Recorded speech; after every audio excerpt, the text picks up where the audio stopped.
How to software update on Android phone.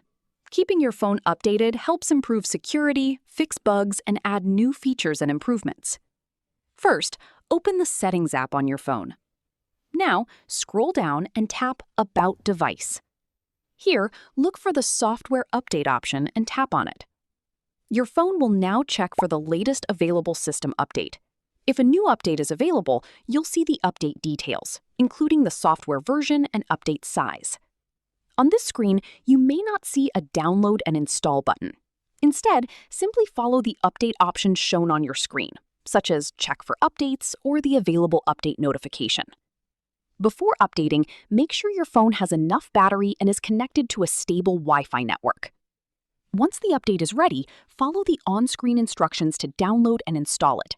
Your phone may restart automatically during the installation, so don't turn it off while the update is in progress. If the screen says your system is up to date, your phone is already running the latest available software version. And that's it. That's how you can check for and update the software on your Android phone.